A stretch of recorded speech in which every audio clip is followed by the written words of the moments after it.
Dear students, today we are discussing principles of organization and formal and informal organization. Principles of organizing. First one is principle of definition. It says that it is necessary to define and fix the duties, responsibilities and authority of each work. Everybody in the organization should know his role and what is expected of him. So ഒരു ഓർഗനൈസേഷനിൽ ഒരു പൊസിഷനിൽ ഒരു employee work ചെയ്യുന്നുണ്ടാകും. So ആ പൊസിഷനിലുള്ള എംപ്ലോയീസിൻ്റെ ഡ്യൂട്ടീസും റെസ്പോൺസിബിലിറ്റീസും അതോറിറ്റിയും എന്താണെന്ന് clear ആയിട്ട് define ചെയ്തിരിക്കണം. എങ്കിൽ മാത്രമേ അതനുസരിച്ചിട്ട് ആ എംപ്ലോയീസിന് പെർഫോം ചെയ്യാൻ സാധിക്കുകയുള്ളൂ. Next, principle of objectives. The objectives of different departments should be geared to achieve the main objective of the organisation. നമുക്കറിയാം, ഒരു ഓർഗനൈസേഷൻ ഒരു മെയിൻ ഒബ്ജക്റ്റീവ് ഉണ്ടാകും. അതുപോലെ തന്നെ ഡിഫറെൻറ്റ് ഡിപ്പാർട്ട്മെൻറ്റ്സിനും ഡിഫറെൻറ്റ് ഒബ്ജക്റ്റീവ്സ് ഉണ്ടാകും. സോ ആ ഡിപ്പാർട്ട്മെൻറ്റ്സിൻ്റെ ഒബ്ജക്റ്റീവ്സ് എല്ലാം അച്ചീവ് ചെയ്യുന്നതിലൂടെ ആ ഓർഗനൈസേഷൻ്റെ ഒബ്ജക്റ്റീവ് അച്ചീവ് ചെയ്യാനായിട്ട് സാധിക്കണം. സോ ഡിപ്പാർട്ട്മെൻറ്റ്സ് ആ തരത്തിലുള്ള ഒബ്ജക്റ്റീവ്സ് ഫിക്സ് ചെയ്യണം. Third one is division of work. A work should be assigned to a person according to his educational qualification, experience, skill and interest. It will result in attaining specialization in a particular area. So division of work നമ്മൾ already 500 പ്രിൻസിപ്പിളൊക്കെ പഠിച്ചതാണ്. ഒരു എംപ്ലോയീൻ്റെ education ക്വാളിഫിക്കേഷനും എക്സ്പീരിയൻസും സ്കില്ലൊക്കെ അനുസരിച്ചിട്ട് വേണം അയാൾക്ക് job assign ചെയ്ത് കൊടുക്കാൻ. ഇപ്പോൾ അയാൾക്ക് ഇൻട്രസ്റ്റ് ഇല്ലാത്തൊരു ജോബിൽ അയാൾ അസൈൻ ചെയ്തിട്ടുണ്ടെങ്കിൽ ഏറ്റവും നല്ല രീതിയിൽ ചെയ്യില്ല. ബട്ട് അയാൾക്ക് ഇൻട്രസ്റ്റ് ഉള്ള, അയാൾക്ക് സ്കില്ലുള്ള, അല്ലെങ്കിൽ അയാൾ എക്സ്പീരിയൻസ് ചെയ്ത ഒരു ജോബ് അയാൾക്ക് അസൈൻ ചെയ്ത് കൊടുത്തിട്ടുണ്ടെങ്കിൽ ഏറ്റവും ബെസ്റ്റായിട്ട് അയാളത് ചെയ്യും. സോ അതൊരു സ്പെഷ്യലൈസേഷന് കാരണമാകും. അപ്പോൾ അയാൾക്കതിൽ സ്പെഷ്യലൈസ് ചെയ്യാനും അതുപോലെ തന്നെ ഏറ്റവും എഫിഷ്യൻ്റ് വർക്ക് ചെയ്യാനും സാധിക്കും. Principle of span of control. This principle determines the number of subordinates a superior can effectively manage.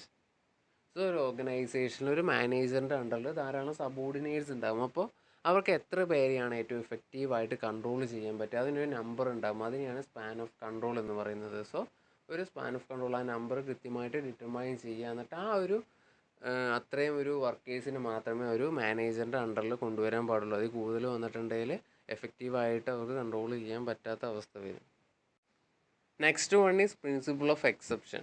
Here all the routine decisions are taken by the subordinates. Senior managers will only deal with exceptional matters. നമ്മൾ management പോയി exception already പഠിച്ചതാണ്. ആ കാര്യം തന്നെയാണ് ഇവിടെയും പറയുന്നത്.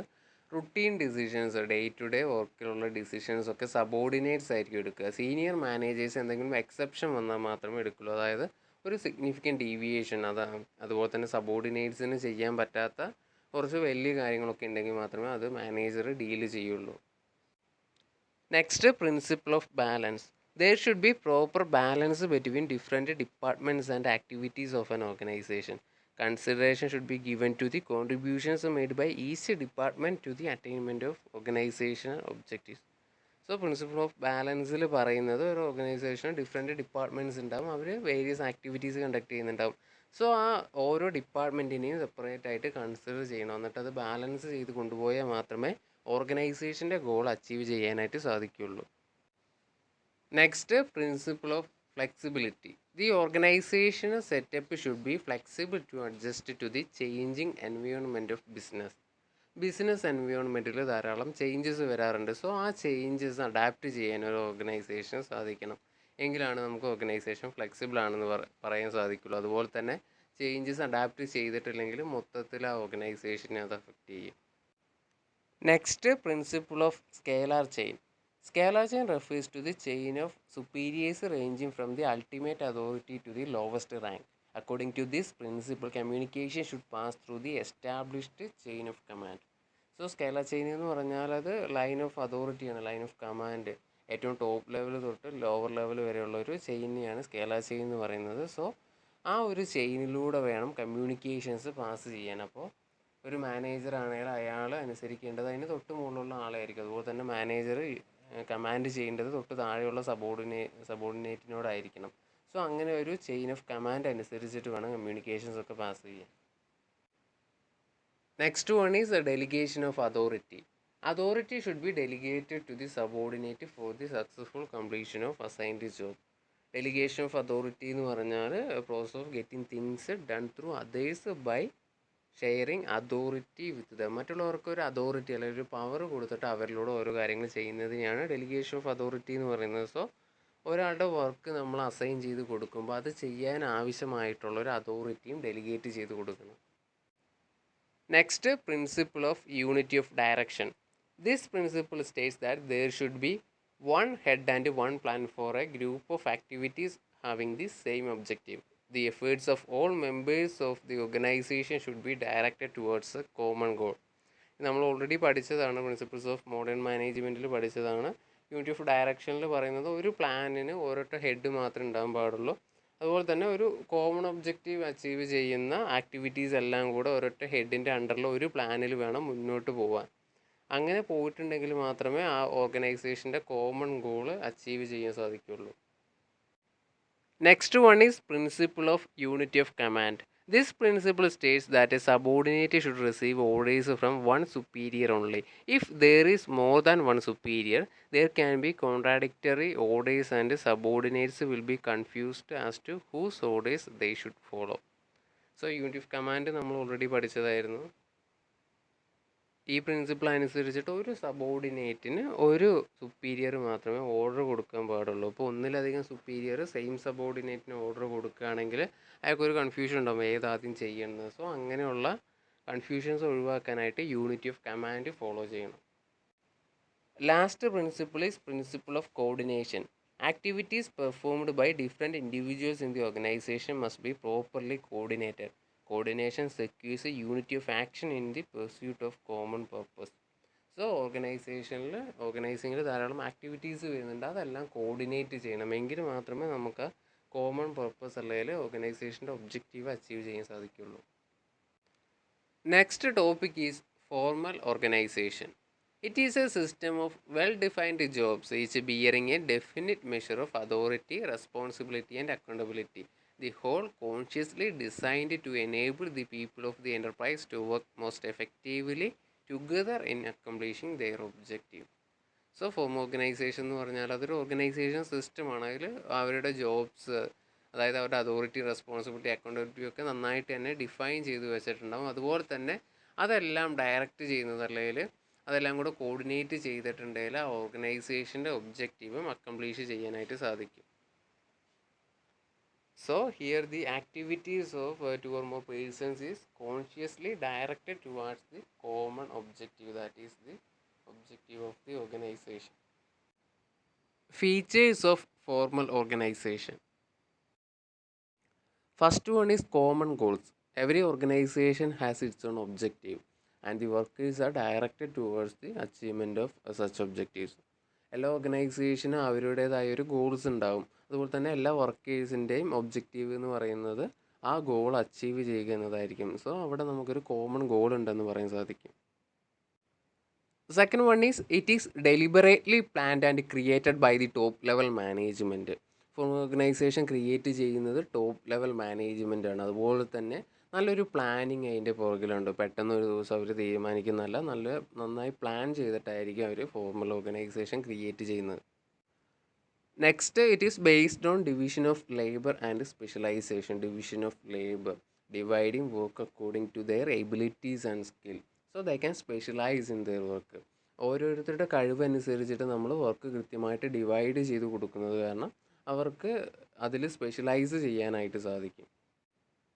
Next one is it emphasis on job position and not individuals. Job പൊസിഷനാണ് ഇത് ഇമ്പോർട്ടൻസ് കൊടുക്കുന്നത്. ഇൻഡിവിജ്വൽ റിലേഷൻഷിപ്പിന് ഒരിക്കലും ഇമ്പോർട്ടൻസ് കൊടുക്കുന്നില്ല. ഇപ്പോൾ ഒരു ഓർഗനൈസേഷനിൽ ചിലപ്പോൾ രണ്ട് ഫ്രണ്ട്സ് ഒരുമിച്ച് ജോലി ചെയ്യുന്നുണ്ടാകും, പക്ഷെ ഒരാൾ ചിലപ്പോൾ മാനേജറും വേറൊരാൾ അയാളുടെ സബോർഡിനേറ്റും ആയിരിക്കും. സോ ആ ഒരു ഓർഗനൈസേഷനിൽ അവിടെ മാനേജർ എന്ന പൊസിഷനും അതുപോലെ തന്നെ സബോർഡിനേറ്റ് എന്ന പൊസിഷനും ആയിരിക്കും importance. Position, responsibility and accountability of each level is clearly defined. നമുക്കറിയാം ഓർഗനൈസേഷനിൽ മെയിനായിട്ട് 3 ലെവൽസ് ആണുള്ളത്: top level, middle level and lower level. So ഓരോ ലെവലിലും ഡിഫറെൻറ്റ് എംപ്ലോയീസ് വേണ്ടി വരും. അതുപോലെ തന്നെ എംപ്ലോയീസിന് ഡിഫറെൻറ്റ് പൊസിഷൻസ് ആയിരിക്കും ഉണ്ടാവും. അത് എന്താണെന്ന് കൃത്യമായിട്ട് ഡിഫൈൻ ചെയ്തിട്ടുണ്ടാവും. അതുപോലെ തന്നെ ഓരോ പൊസിഷൻ്റെയും റെസ്പോൺസിബിലിറ്റിയും അതോറിറ്റി അക്കൗണ്ടബിലിറ്റിയും ക്ലിയർ ആയിട്ട് തന്നെ ഡിഫൈൻ ചെയ്തിട്ടുണ്ടാവും. അതുകൊണ്ട് അവിടെ ഒരു കൺഫ്യൂഷൻ ഒരിക്കലും ഉണ്ടാവില്ല. Next it is based on principles of organisation. നമ്മൾ നേരത്തെ ഓർഗനൈസേഷൻ്റെ പ്രിൻസിപ്പിൾസ് ഏതൊക്കെയാണെന്ന് വിളിച്ചിരുന്നു, അതെല്ലാം ഈ ഫോർമൽ ഓർഗനൈസേഷൻ ഫോളോ ചെയ്യുന്നുണ്ട്. Last one is it specifies official lines of communication. നമ്മൾ സ്കേലാർ ചെയിൻ പ്രിൻസിപ്പിൾ പഠിച്ചതുപോലെ കമ്മ്യൂണിക്കേഷൻ അവിടെ ഒരു ഒഫീഷ്യൽ ലൈൻ, അതായത് ഒരു ചെയിൻ ഉണ്ടാവും. നമുക്ക് ടോപ്പ് ലെവലിലുള്ളവർ നേരിട്ട് ലോവർ ലെവലിലുള്ള എംപ്ലോയീസായിട്ട് കമ്മ്യൂണിക്കേറ്റ് ചെയ്യില്ല, അതുപോലെ തന്നെ ലോവർ ലെവലിൽ നിന്ന് നേരിട്ട് ടോപ്പ് ലെവലിലേക്ക് കമ്മ്യൂണിക്കേറ്റ് ചെയ്യാൻ സാധിക്കില്ല. അത് ആ മിഡിൽ ലെവൽ വഴി അവർക്ക് കമ്മ്യൂണിക്കേറ്റ് ചെയ്യാൻ സാധിക്കുള്ളൂ. സോ അവിടെ ഒരു ലൈൻ ഓഫ് കമ്മ്യൂണിക്കേഷൻ കൃത്യമായിട്ടുണ്ടാവും. Next advantages of formal organisation. First one is organisational work can be done orderly and systematically.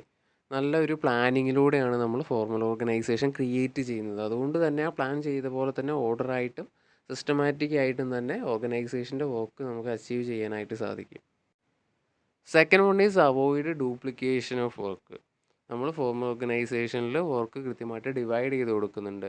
അതുകൊണ്ട് തന്നെ അവിടെ ഒരാൾ ചെയ്യേണ്ട വർക്ക് മറ്റൊരാൾ ഒരിക്കലും ചെയ്യേണ്ടി വരില്ല. Third one is coordination is possible.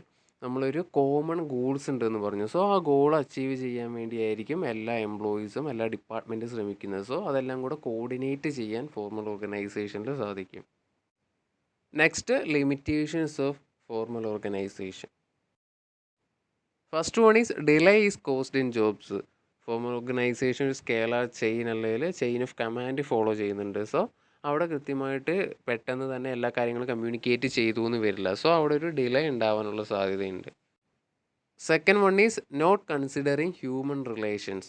Formal organisation always emphasis on the work only. It does not consider the social needs of employees. Formal ഓർഗനൈസേഷനിൽ വർക്ക് ചെയ്യുക എന്നതിന് മാത്രമേ അവർ ഇമ്പോർട്ടൻസ് കൊടുക്കുന്നുള്ളൂ. അവരുടെ ഒരു സോഷ്യൽ നീഡ്സ്, ഒരു ഹ്യൂമൻ റിലേഷൻസ് മെയിൻറ്റെയിൻ ചെയ്യാനുള്ള നീഡ്സ് ഒന്നും ഫോർമൽ ഓർഗനൈസേഷൻ ഒരിക്കലും സാറ്റിസ്ഫൈ ചെയ്യുന്നില്ല. Next topic is informal organisation. It is a network of personal and social relations not established or required by the formal organisation but arising spontaneously as people associate with one another. Spontaneous ആയിട്ട് personal റിലേഷൻഷിപ്പിൻ്റെ പേരിൽ തുടങ്ങുന്ന organisations ആണ് informal organisation. ചിലപ്പോൾ ഫ്രണ്ട്സോ അല്ലെങ്കിൽ family മെമ്പേഴ്സൊക്കെ ഒരുമിച്ച് ചിലപ്പോൾ ഒരു കമ്പനി സ്റ്റാർട്ട് ചെയ്യും. സോ അവിടെ ഉള്ളൊരു ഓർഗനൈസേഷൻ എന്ന് പറഞ്ഞാൽ അത് ഇൻഫോർമൽ ആയിരിക്കും. Features of informal organisation. First one is develop spontaneously.